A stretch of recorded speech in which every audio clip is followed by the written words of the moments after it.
Mediterania adalah wilayah yang mengelilingi Laut Mediterania. Ia menghubungkan 3 benua, Eropa, Asia, dan Afrika.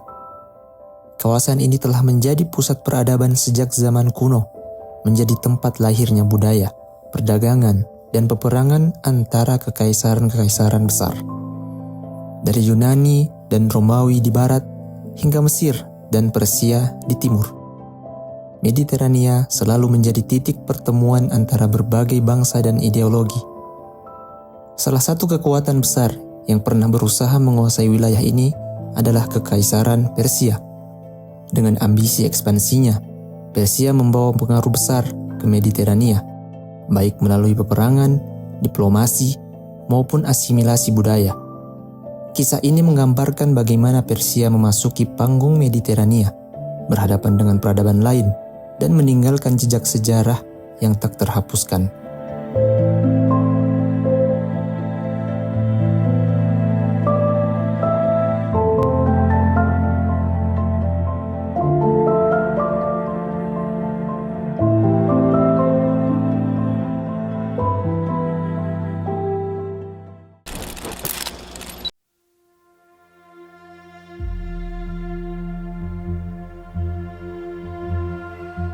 Pada masa-masa akhir kekaisarannya, orang Persia masuk ke dunia Mediterania, atau yang kita kenal dengan dunia barat saat ini.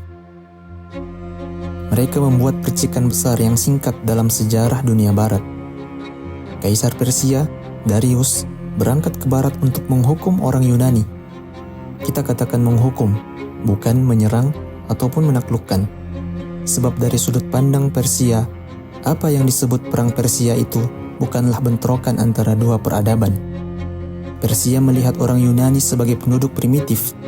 Mereka menganggap beberapa kota kecil di ujung tepi barat dunia adalah milik mereka. Walaupun kota-kota tersebut terlalu jauh untuk diperintah secara langsung. Kaisar Darius hanya menginginkan orang Yunani untuk mengonfirmasi bahwa mereka adalah rakyatnya dengan mengirimkan kepadanya sebuah kendi berisi air dan sekotak tanah dalam upeti simbolis. Dan seperti yang kita tahu, orang Yunani menolak. Darius mengumpulkan tentara untuk memberi orang Yunani pelajaran yang tidak akan pernah mereka lupakan. Tapi, ukuran pasukannya terlalu besar dan tanpa perhitungan. Bagaimana mengarahkan begitu banyak orang dari jarak sejauh itu? Bagaimana menjaga pasokan untuk mereka? Darius telah mengabaikan prinsip pertama strategi militer. Jangan pernah melakukan perang darat di Eropa. Dan pada akhirnya, Yunanilah yang memberi pelajaran tak terlupakan kepada Persia. Namun pelajaran itu cepat mereka lupakan, karena kurang dari 1 generasi kemudian, Xerxes, putra Darius yang dungu, memutuskan untuk membalaskan dendam ayahnya dengan mengulangi dan memperburuk kesalahan-kesalahannya. Xerxes pun pulang ke rumah dengan kaki pincang, dan itulah akhir petualangan Persia di Eropa.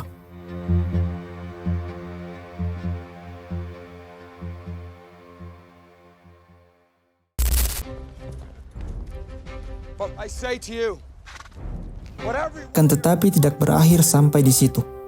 Rupanya, sekitar 150 tahun kemudian, Alexander yang Agung melakukan pertempuran dengan mengambil arah lain. Kita sering mendengar Alexander menaklukkan dunia, tapi yang benar-benar dia taklukkan adalah Persia yang telah menaklukkan dunia.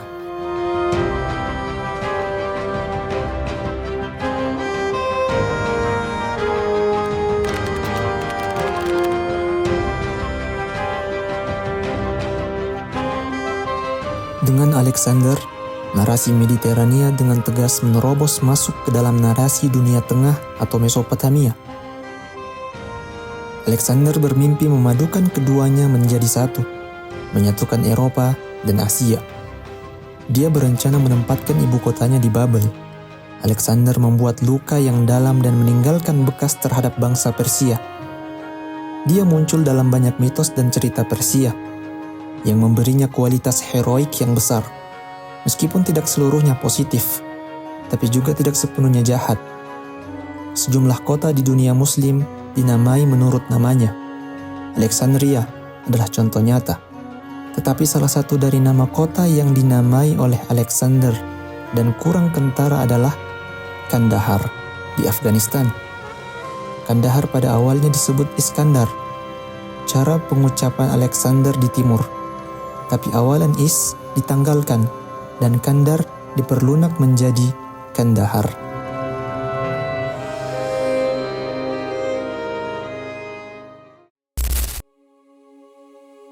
Tapi luka yang ditimbulkan Alexander mulai tertutup. Kulit tumbuh di atasnya, dan dampak dari 11 tahun dia di Asia perlahan memudar. Suatu malam di Babel, ia tiba-tiba mati, entah karena flu, malaria, terlalu banyak minum, atau racun, tidak ada yang tahu. Dia telah menempatkan jenderal-jenderal di berbagai bagian wilayah yang telah ditaklukkannya. Dan saat dia meninggal, para jenderal yang tangguh, masing-masing mengklaim wilayah apapun yang sedang mereka pegang, menciptakan kerajaan-kerajaan Helenis yang bertahan selama beberapa ratus tahun. Sebagai contoh, di kerajaan Baktria, atau sekarang di utara Afghanistan, seniman membuat patung-patung bergaya mirip Yunani. Ketika pengaruh Buddha merembes ke utara dari India, kedua gaya seni bercampur, menghasilkan apa yang sekarang dikenal sebagai seni Greco-Buddhis. Akan tetapi, pada akhirnya, kerajaan-kerajaan tersebut melemah, pengaruh Yunani memudar, bahasa Yunani tak lagi digunakan, dan lapisan bawah Persia kembali menggenang ke permukaan. Kerajaan lain datang untuk menduduki wilayah yang dulunya adalah Persia kuno, walaupun tidak sebanyak pada saat itu. Penguasa baru ini menyebut diri mereka Parthia, dan mereka adalah para pejuang yang hebat.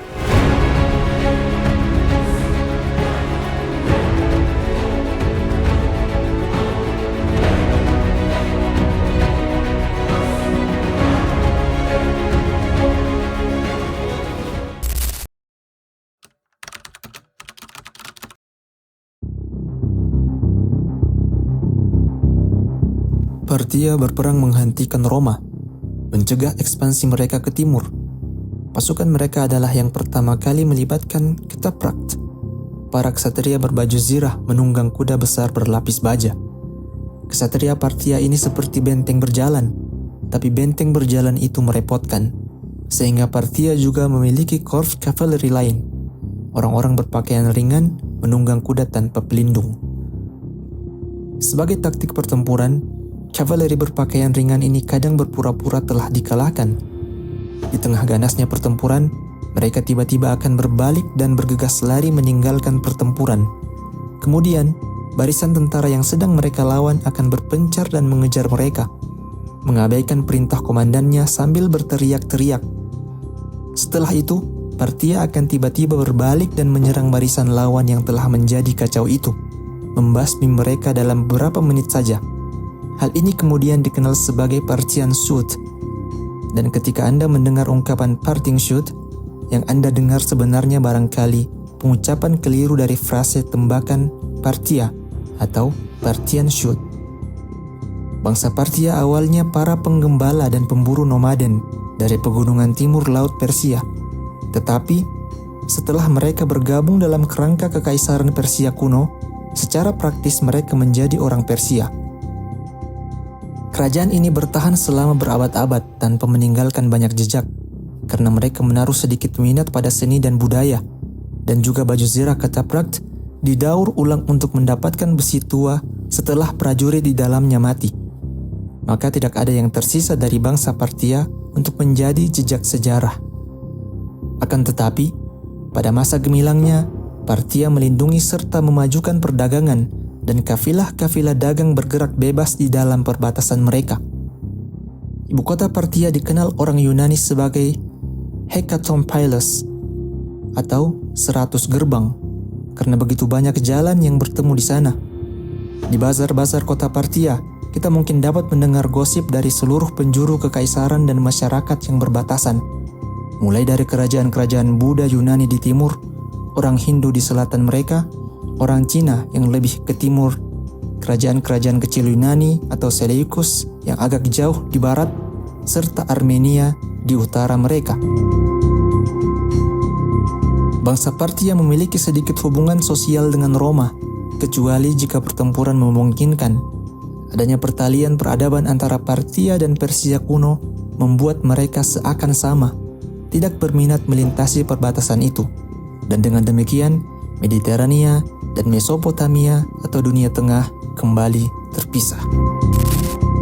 Di saat bangsa Partia memulai kebangkitan mereka, Cina untuk pertama kalinya bersatu. Bahkan, tahun-tahun kejayaan benih dinasti Han di Cina hampir bertepatan persis dengan periode dominasi Partia. Di barat, orang Romawi memulai ekspansi besar mereka menjelang awal era Partia. Tatkala Roma menyerang Kartago, sekarang wilayah Tunisia, untuk pertama kalinya, Partia pada waktu yang sama sedang mencaplok Babilonia.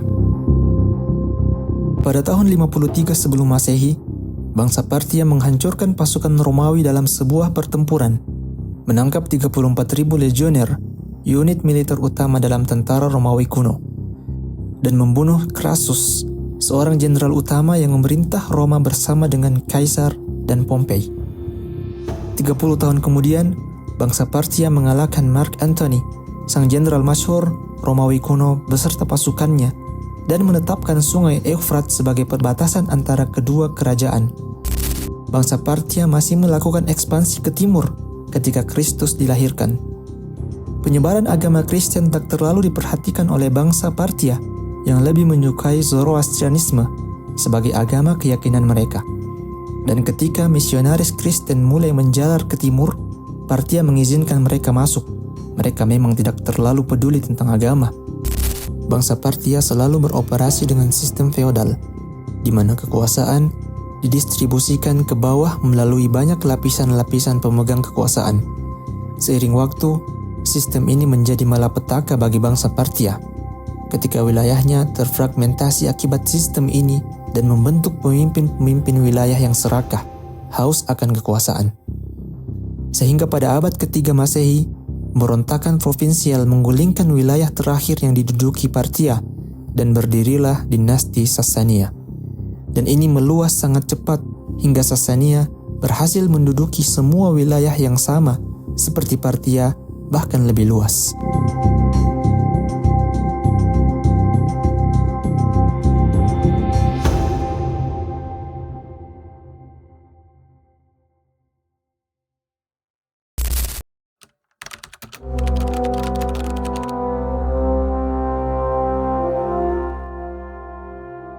Bangsa Sasania tidak membelokkan arah perubahan budaya.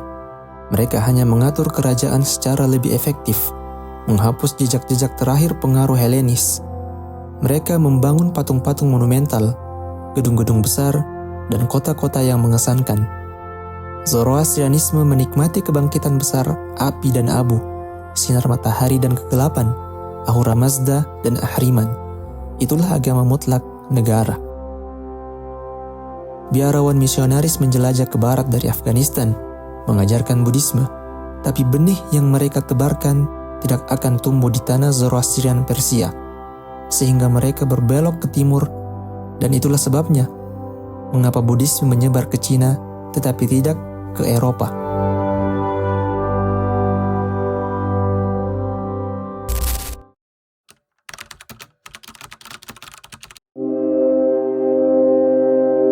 Sementara itu, Kaisaran Romawi mulai hancur berantakan. Pada tahun 293 Masehi, Kaisar Diocletianus membagi kekaisaran ke dalam 4 bagian untuk tujuan administratif, dan rumit untuk dijalankan dari satu pusat menurutnya. Tapi reformasi Diocletianus akhirnya membelah kerajaan itu menjadi 2, Romawi Barat dan Timur. Ternyata, sebagian besar kekayaan ada di timur, sehingga bagian barat kekaisaran Romawi ambruk. Ketika suku-suku nomaden Jerman bergabung ke kerajaan, layanan pemerintahan menyusut, hukum dan ketertiban mogok, dan perdagangan membusuk. Sekolah-sekolah bubar, Romawi Barat berhenti membaca atau menghasilkan tulisan, dan Eropa atau Romawi Barat tenggelam ke dalam apa yang disebut zaman kegelapan. Kota-kota Romawi Barat seperti yang berada di Jerman, Prancis, serta Inggris jatuh ke dalam kehancuran, dan masyarakat disederhanakan menjadi budak, prajurit, dan imam. Bagian timur Kekaisaran Romawi yang berpusat di Konstantinopel terus bertahan. Penduduk setempat masih menyebut entitas ini Roma, tapi bagi sejarawan, wilayah ini tampak seperti sesuatu yang baru. Jadi secara retrospektif, mereka memberinya nama baru, Kekaisaran Bizantium.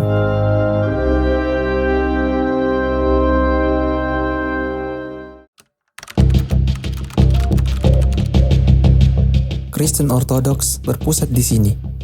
Tidak seperti kekristenan di bagian barat.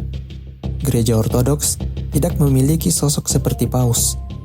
Setiap kota dengan penduduk Kristen yang cukup besar mempunyai uskup tingginya sendiri, yang kita kenal dengan uskup metropolitan. Dan semua uskup metropolitan seharusnya setara, meskipun uskup tinggi Konstantinopel lebih di atas daripada kebanyakan. Namun di atas mereka semua berdiri sang kaisar. Pembelajaran, teknologi, dan kegiatan intelektual barat bergeser ke Bizantium. Di sini, penulis dan seniman terus menghasilkan buku-buku, lukisan, dan karya lainnya. Namun begitu Roma Timur menjadi Kekaisaran Bizantium, ia kurang lebih berlalu dan dilupakan dari sejarah barat. Banyak yang akan menyangkal pernyataan ini, tapi bagaimanapun, Kekaisaran Bizantium itu Kristen. Rakyatnya berbicara bahasa Yunani, dan para filsufnya hampir semua orang barat berpendidikan tahu Socrates, Plato, dan Aristoteles. Belum lagi Sophocles, Virgil, Tacitus, Pericles, Alexander dari Makedonia, Julius Caesar, Augustus, dan banyak lagi yang lain. Tapi selain dari para akademisi yang mengkhususkan diri pada sejarah Bizantium, hanya sedikit yang dapat menyebut nama 3 filsuf Bizantium, atau 2 penyair Bizantium, atau 1 kaisar Bizantium setelah Justinianus. Kekaisaran Bizantium berlangsung hampir 1000 tahun, dan hanya sedikit yang dapat menyebutkan 5 peristiwa yang terjadi di kekaisaran tersebut selama waktu itu. Dibandingkan dengan Roma kuno, Kekaisaran Bizantium tidak memegang banyak kekuasaan, tetapi di wilayahnya sendiri, kekaisaran ini adalah sebuah adidaya. Mungkin karena tidak memiliki saingan atau karena Konstantinopel yang dikelilingi dinding yang paling tak tertembus yang pernah dikenal dunia. Pada pertengahan abad ke-6, Bizantium menguasai sebagian besar Asia Kecil dan sebagian dari wilayah yang kita sebut sekarang dengan Eropa Timur. Mereka berbatasan langsung dengan Sasania Persia, negara adidaya lain di wilayah itu. Bangsa Sasania memerintah sebuah wilayah yang membentang ke timur hingga kaki pegunungan Himalaya. Di antara kedua kerajaan, berbaring sepotong wilayah sengketa di sepanjang pantai Mediterania. Tempat kedua sejarah dunia bertumpang tindih, di mana tempat sengketa seringkali menjadi endemik antara kedua belah pihak. Ke selatan, di bawah bayang-bayang kedua kerajaan besar, terletak Jazirah Arab dengan gurun pasir yang tandus, dihuni oleh berbagai suku otonom.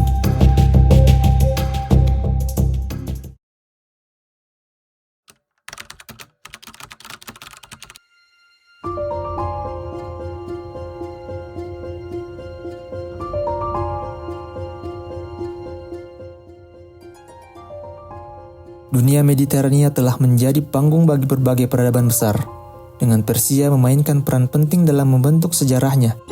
Dari ambisi ekspansi hingga kejatuhannya di tangan Alexander, dari kebangkitan Parthia hingga kejayaan Sasania, Persia terus beradaptasi dan bertahan di tengah perubahan zaman. Ketika Romawi Barat runtuh dan Bizantium bangkit, jejak Persia masih terasa dalam budaya, politik, dan agama yang berkembang di kawasan tersebut. Sejarah ini mengajarkan bahwa kekaisaran datang dan pergi, tetapi warisan peradaban yang mereka tinggalkan akan selalu menjadi bagian dari perjalanan umat manusia.